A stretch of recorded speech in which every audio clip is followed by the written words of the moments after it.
Hi, Minerva. Hi, Stephanie. Thank you so much for taking the time. I know you're quite busy and the world is a crazy place. To be honest with you, I'm having trouble not being glued to CNN right now. It's addictive. Yeah, it's hard not to watch. I understand. Yeah, it's really hard not to watch. But I think it's a really important topic today. We're going to talk about forgiveness. As you know, I want to discuss a bit who you are first. Minerva Majarajh and I met maybe even 3 years ago now, huh? I think so. Yeah, I just Yeah. had my Luna. Yeah. Yeah, exactly. I came across Minerva online actually, and that's how this whole thing started. A Yeah. beautiful friendship blossomed online. We've never even met in person, I know. actually. It feels like we have, but we actually haven't now that I you've know. said that. We know I each know. other from past lives too. Yeah, probably. And I thought about you when I was thinking about this topic of forgiveness, because for me, what I want to discuss today is not the surface forgiveness of someone's, my daughter saying, "Oh, I'm sorry, I didn't clean up my room. It's okay, I forgive you." I'm not talking about these little things that happen. I'm talking about the deep wounds that we have within us when someone has really hurt us and we've carried anger and resentment for years for some pretty deep and serious moral infractions, physical infractions, spiritual infractions, whatever it might be, and how that can live in us for such a long period of time, and how hard it is to really let go of that anger and resentment and find true forgiveness in our hearts and with others. And I can only speak for myself personally, but I know that for me, when I hold and harbor those feelings and can't really get to a true place of deep forgiveness, it's just not healthy for me, and I'm not actually functioning at my optimal level. Exactly. And that's why I wanted to have you on. Minerva Maharaj, she's a spiritual life coach. She's certified. Explain to me what that certification process is, Minerva, to become a spiritual coach and a life coach. Is it one and the same in terms of I mean, I know that this is who you are as a person, but in terms of your training? Yeah. So technically, anyone can name themselves a coach, but there's different institutions where you can go through formal training and get certified. So I was trained through the Life Purpose Institute. And so you learn the foundation of life coaching, and then you bring in the spiritual aspect. So you learn about, like the structure, accountability, taking actions, overcoming blocks, and you have different tools and techniques to help you overcome any of those blocks and to move forward towards your goals in a general life sense with general life tools. But then when you bring in the spiritual component and learn that I have a set of spiritual tools and bringing what God is to you, that higher power, and honoring what that is for you and deepening that connection, that actually, I just see it just propels things so much faster, brings healing so much faster, and just makes experience so much deeper. And really, I just feel like it's hard to do life coaching without the spiritual aspect, because we are spiritual beings more than we are human beings. So Um, there's two things that you mentioned that I want to talk to. One, but let's just start with just the basics of spirituality. For me, spirituality, and I'm not actually talking about God at all. For me, spirituality is just about um, knowing who I am, the essence of who I am, of being a good person and feeling compassion towards people and empathy and leading my life in that way and really feeling connected to every human being, animal, plant in the world. To me, that's spirituality. yes. What is it for you and the people with whom you work? How do you define spirituality? Well, definitely a part of what you said, and everyone has different definitions of it. But in the same time, no matter who I work with and whatever they name it, or it may not refer to higher power, it still comes down to, I find the same thing of really connecting to the true essence of who you are. So, a part of what you're saying, and for me, who I truly am is pinched off energy from source energy. So, I believe there's a higher consciousness, and like a creator, there's a higher power, whatever you want to name it. I've heard so many names around it. That doesn't matter to me. But there's this higher consciousness that is, behind every plant, seed, bird, us, water, everything.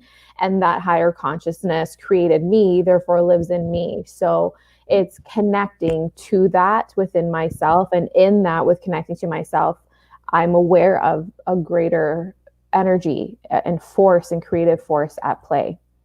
So let's talk about this in, I guess, a more grounded way. And by that, I mean that's more reachable to a lot of people, because I can already hear some of my friends listening to your answer going, oh, come on, there's no energy source, there's no this, there's no that. And I don't want to focus on that as much, but that Mhm. because there is a range of what people believe and how they see the world and themselves. And what we're Mhm. going to talk about today, forgiveness, is applicable regardless of where you are in that spectrum of what your belief Mhm. systems are. Mhm. And I'm sure in with all the people that you work with and coach, they don't have to see themselves as being believing in any particular thing in order to benefit from getting to something deeper to achieve whatever goal it is that they have. So let's talk about the blocks that you people come to you with, and how so many of those blocks are rooted in actual forgiveness. So for me, personally, I was abused when I was a child. And so there's a lot of things around that. It has to do with my father leaving the home. So then there's that relationship and anger and resentment I have about him leaving. He was not the abuser, by the way, him leaving. And then my mother's participation in allowing another man to come in the home and what happened there. And so that's part of all the dynamics. And I know that for myself, I never really was functioning at a healthy way until I started to look at that relationship with my father, look at that relationship with my mother, and get to a place that I could forgive them, truly forgive them for whatever they had done or not done for me as a child. And once I really felt like I did that, my relationship with each of them actually blossomed. And more importantly, the relationship with myself Mhm. helped to heal. Yeah. I haven't gotten to the place where I could forgive the abuser, though. And I haven't Mhm. fully gotten to a place where I could forgive myself.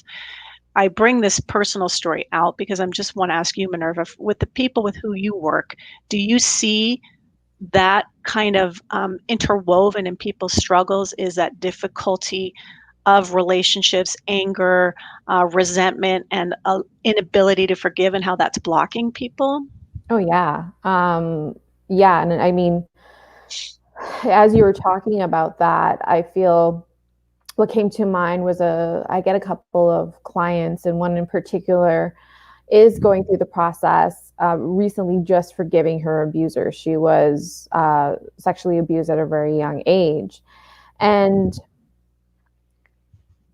it really, I really like that you keep saying that, is that when you experience that true forgiveness within yourself, you feel a freedom, a lightness, and healing can, you could see how that relationship evolves with whoever you have forgiven. Now, to forgive an abuser, that is, it's not easy. It's a process. And I think number one is just about honoring your process. It's very layered. Um, but forgiveness is forgiveness, right? I've seen it for small things and I've seen it for bigger things. And what I've noticed is that it's a deep healing process. It's layered. You don't know when it's going to be, but it's conscious acts over and over again. I know for me, for forgiving some people, there were some moments where I thought I can never. And that saying of like, I could forgive and not forget, I feel like you can't. Well, in my experience, I haven't been able to do both. But for me, sorry, what I mean is that when I have truly forgiven, then I have forgotten. Uh, Hmm. so I think number one is just being really gentle with yourself and honoring yourself. But knowing, I think the only thing you can do to release and really experience true freedom and forgiveness is by working on it with yourself. The other person can't give it to you, whether they say, I'm sorry, I realize. To a certain extent, it does something, but end of the day, I think the real healing comes when you process it your way and come to go through your process and healing in your own way. There's just that. For me, it was one day I just really it was something I kept doing consciously. It was really hard, and I just kept praying. There's moments for me I just had to pray and be like, show me how to do this, because I don't know any other way to do this. And it just, there was just a moment of conversation with this person, and it was like this light bulb went off, and I was like, oh my gosh, they were so unconscious. And I think, for me, that's what I've noticed with myself and with my clients, that where the healing actually came is actually, as hard as this sounds, to be compassionate for the other person. And my client said this so perfectly the other day with the things that she went through.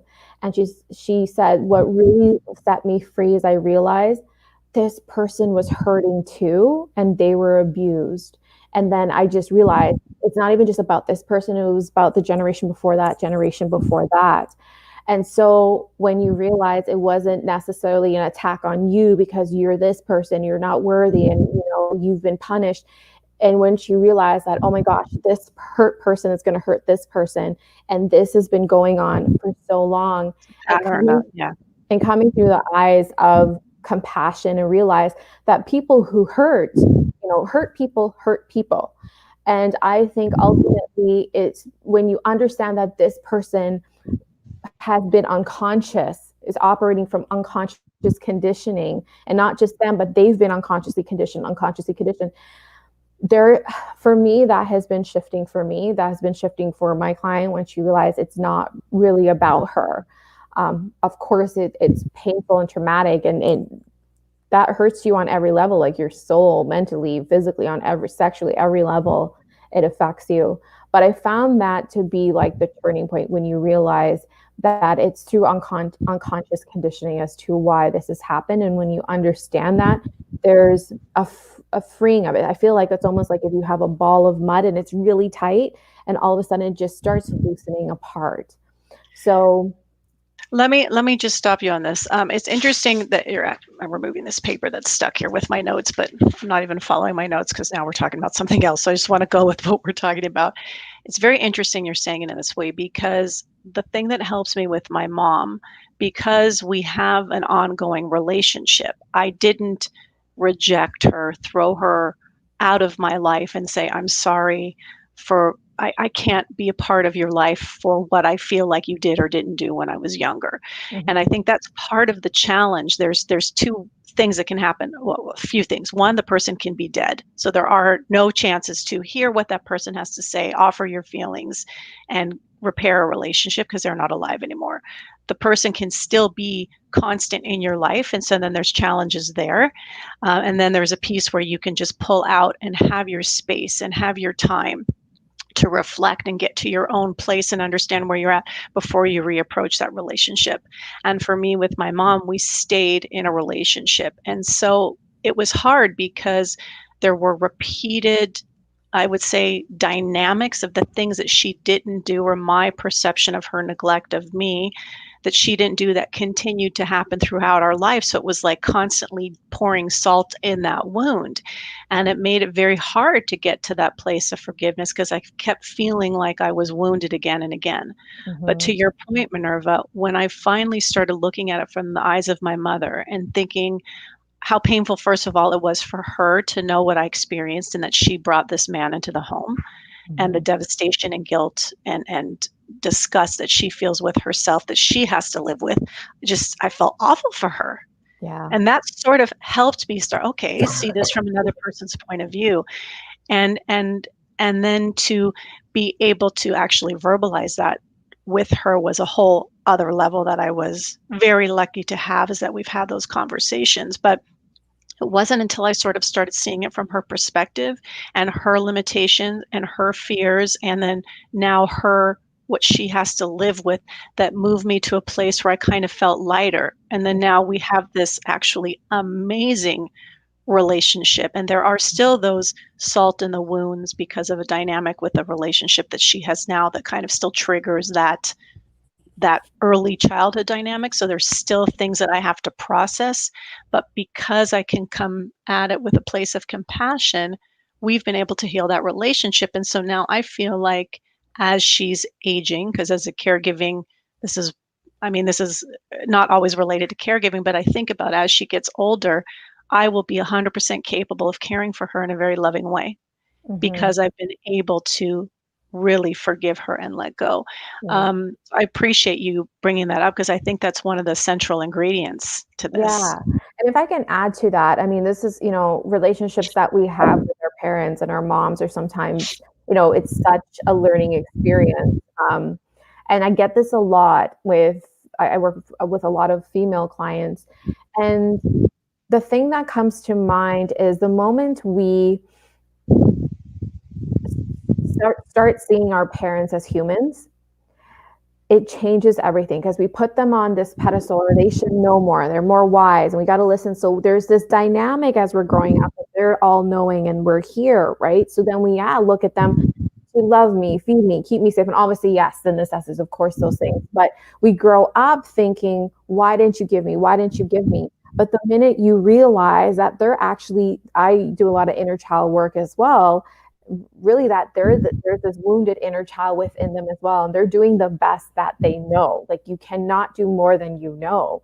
And when you look at them, that there's a wounded child within them as well, there's a wounded part of them within them as well. I think it just humanizes it and brings you at the best level. And I've noticed this within my parents. I've noticed it with my clients and their relationship with their parents, and that perspective and coming through the eyes of compassion and love and realizing they are wounded. They have wounded parts of them too. There's that inner child, there's that unconscious part, there's parts of them that are healing, and they're on a healing journey as well.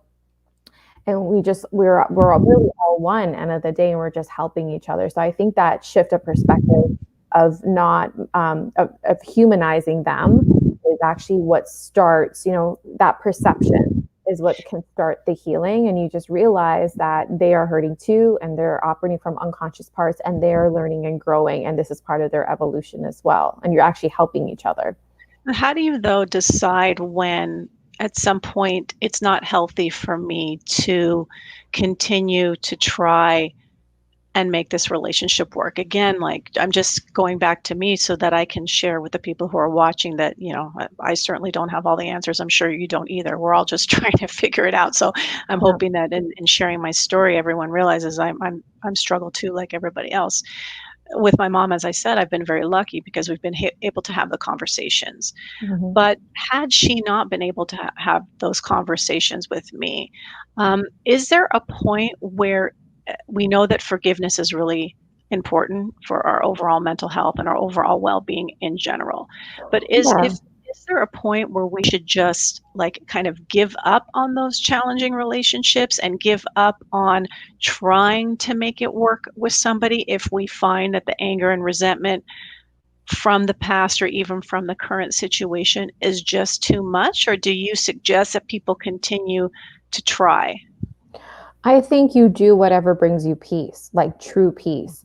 So whether that means staying in each other's lives and working it out, or directly or indirectly, whatever brings you peace.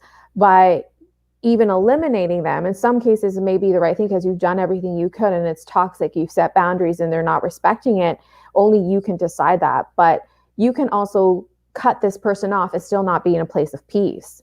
Hmm. Right. So it's honestly, it's really what brings you peace. What is the path to peace? And if that is severing the relationship, but you still working on it so that you can get to that state of peace, because you still have to do the work of forgiveness, because that person cannot be in your life. You still harbor those feelings, and it's just going to keep showing up in other ways in your life, through relationships, through your marriage, through, coworkers. It's going to show up. So you're at some point, you're going to have to face it. So I think it's really about what do you need to do to really resolve this within yourself. Again, the forgiveness is for you, it's not for them. And the minute not the minute, but like, if you, whatever process you need to truly forgive, and sometimes it is still being in each other's realm, but you can still set boundaries, right? Maybe you don't see them as much. Maybe you give yourself more space. Maybe you only check in once a week or once a month, whatever you need to do for your healing process to honor yourself, I think is the most important thing. So you can either do that by still being in each other's lives, but you still need to do that even if you decide to sever ties. It's going to show up. What is being revealed will also always need to be healed. It's always going to keep surfacing. Oh, I love that little saying. The other thing that you said was the forgiveness is for you. It's not for them. And I think that completely encapsulates what we're trying to talk about, because I think from an outsider's perspective, I know that I have one friend who has said to me, I don't know how you still have a relationship with your mother. I Mhm. don't know how you do it. How could you forgive her? And I said to her, because it has nothing to do with her and everything to do with me. And it wasn't serving me to be Mhm. so angry and pissed off all the time. Mhm. And now, fortunately, I'm able to now continue and have a wonderful relationship with her. That may not Right. have been possible, but all that whole internal work that I did wasn't about her, it was about me. Right. But now, so let me ask you about that. So it's one thing if we have to work on like looking to somebody else and finding compassion and what their experience was in order to forgive and to heal, is like looking at the other person's perspective, seeing them as human, seeing them as flawed, seeing them as a child and their experiences that led them to behave in whatever particular way they did. That's one thing. But what about for ourselves? Like, I know there's things that within myself that I haven't been able to forgive. To me, that's almost even more challenging. And I Yeah. don't know why that is. Why do you think that is, that it's harder for me to forgive myself than somebody else? That's a really good question because I actually believe underneath it all, the ex-boyfriend, the parent, the abuser, I feel it is the hardest thing at the real core of it. And what really brings true forgiveness is when you learn to forgive yourself. Forgive yourself for not listening to your intuition, forgiving yourself for not knowing what to do, forgiving yourself for all the blame, for all the shame, for everything you have taken on that really wasn't your own. Um, so to get back to your, can you say your question again? Because I'm going on a little tangent here. It's okay. So how does someone who is locked in a spiral of their own, all those things you said, shame, anger, embarrassment, whatever it is that they're feeling for however they behaved or did not behave, not listening to their intuition, which I think is very common for a lot of people, and then they're kicking themselves, why did I do that when I knew I shouldn't, blah blah blah. Yeah. How does a person begin to heal themselves and forgive themselves for things that they may or may not have even been responsible for? Yeah. So this goes in, for me, the way I know to do this is through spirituality and doing energy work and soul work and cleaning out the shadow, like doing shadow work.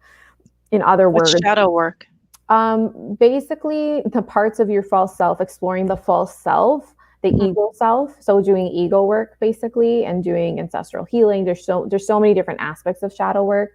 So it's the part to me is the stuff that covers your light, the real, the who you really are from shining. So how to do that is really, there's no shortcuts to it. I think it's Dang really it. Can I just take a pill? no. You could, but it's going to wear off, and then you're going to take another pill, and then another, and then it just keeps going. So the real work really is, this is the funny thing. It's so simple, but it's not easy. Like really the answer was what it comes down to all the time, whether it's over a breakup or an abuser or yourself or something small or something big, it always comes down to forgiving yourself and doing the inner work of, this is what comes to mind. I don't know if this speaks to you or your audience, but this is the only way I know to express it, and the way I witnessed it is that when we come into this world, we are pure beings of light. We are in pure, authentic form, pure love filled form. And we come into this world with no fears.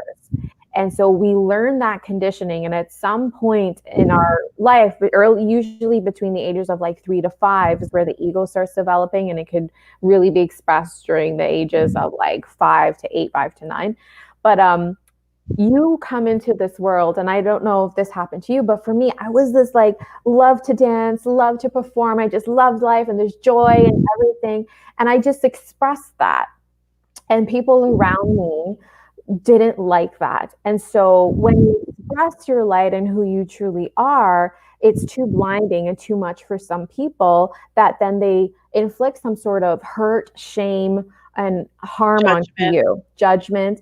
And as this impressionable being and as this love filled being, you're like, well, why? Like, and you just start um, being conditioned unconsciously, just unaware of like, oh, I guess I did something, or maybe I need to be smaller. And that's where we start dimming our light. And so to get back to your question is like, I really get to that point of creation, really get to that point where the ego started developing to really chisel apart those parts of you that start dimming your light. Because when you connect to that, and it's not even about, you know, whether you believe in a higher power or not, at the core of you, there's this peace, there's this love, there's this all knowing. You are an energy being. Like when you think about it, when you pass, or if you've ever seen anyone cross over, obviously it's a sad mourning moment. But I've so many times, and I witnessed it myself, this literally the spirit, the soul leaves. There's something different about just the body cavity sitting there. That person is just not there anymore. And that's why no matter what you believe, there's something to it, like that personality, that spirit, that there's something that leaves. And that's your soul. This is to me, it's proof of you of being an energy being. And so it's just getting back to that core of who you are. And when you remember that and connect to that, I think this is a process of remembering, actually. And when you get back to that, you are a love-filled light being, all knowing. When you reconnect to that, that can transcend and heal all things and allow you to move forward and really fulfill your mission as to why you're here. And these quote unquote ugly experiences and people that we come across in our path, believe it or not, is part of our soul evolution and us stepping into something greater. And you have a choice at any time to whether you're going to use this to debilitate you and keep you stuck forever, or use this as a catalyst to propel forward in why you're here on earth. It's so challenging for people, myself included, because you were talking about the ego development at the younger years. And so when those that have experienced trauma or a dimming of their light or whatever it might be, it affects your ego development. And so then you don't necessarily have the full tools and capacities as you're growing and entering later childhood and then young adulthood and then middle age and all of that, because you've had these fractures early on. So it makes it harder to fend off additional experiences that might be negative as time goes on. And it kind of like it all sort of like kind of adds up, and you don't have that strong base because of those things that happened in those earlier years for a lot of people. And I think that's why you're saying, it takes a long time. The work's not easy because you really have to peel back all the way and all those experiences in a lifetime. I mean, for me, I'm 50. There's a lot of Yeah. years that And I have to I unpack. don't think it ever stops. We all have an ego. It's all developed. We've all had some sort of traumatic experience. Because really trauma is just like a sudden effect and vibration to the body that, there's this trauma. So I've just seen so many versions of trauma, not to negate anything, not to say one is better or worse or anything like that, or not as important. But we all experience some sort of hurt and trauma, and the ego is developed, and ego is the false self. And it's that self that it has been created, that personality, that identity to navigate this world, to make sense of this world and make sense of who we are, but it's based on the false self. So basically it's about unlearning and relearning who we are and shedding of the ego. But here's the thing, there's no end to the ego. At least I haven't witnessed that. I even see people who are enlightened, right? And then there's that next layer, and there's that next layer. So the work is ongoing, and there's so many layers to this onion. You never know when you get to the core. But I do believe when you do, you can experience that. To me, heaven on earth. And that, to me, that means, you connect back to that core of who you are, that light, love, vibration, and you start operating from that place and functioning from that place at least 80% of the time. And when you start operating from that place, then you see things, everything is energy in the universe. It starts matching that vibration. You call in the right relationship and friends and opportunities and abundance. The support for the healing for the next level is just all matching that. So it's such an interesting process. I don't know, It is, and been a little off topic there. I just well, yes and no, because in the end, it all comes back to forgiving ourselves for even something like you said in the very beginning, not listening to our intuition or allowing other people's judgments of us to change the way that we feel about ourselves. So if someone like you as a child who was, bubbly and dancing and happy and I don't know, vivacious, and then people were like, "Whoa, you're a bit much. Slow down, you're a bit much." And so, no, maybe it wasn't a major trauma, but it was still you allowing somebody else to say, "No, you're not good how you are. You should be Mhm. like this." Yeah. So I think it does go back to the topic, Minerva, about forgiveness and all of the our healing with our relationships with other people. I guess the way to really achieve that is to go back and forgive ourselves. To forgive yourself for picking up that belief that you weren't good enough. And I feel it always comes down to that. Because even in that story that I shared about, you're too bossy, you're putting yourself in the center all the time, you always, you're center of attention, you want all the attention. That wound of not feeling good enough, oh, there must be something wrong with me, maybe then create a whole career in entertainment based on the false identity, the false self, and that belief. And that led, yes, there were so many awesome experiences with dancing with the Raptors and doing music videos and tours and stuff like that. But I went through my bit of depression. I attracted a toxic relationship, someone who was physically, emotionally, and mentally abusive. So you see what I mean? Like, it's just, to me, that's just that moment you believe and picked up that belief you weren't good enough, however way or whoever way showed you that or taught that to you. It's just, there's so many ripple effects Yeah. throughout your life. And so it's hard for everybody. And I feel like the real healing comes back to you coming back to that point to forgive yourself for picking up that belief that you weren't enough.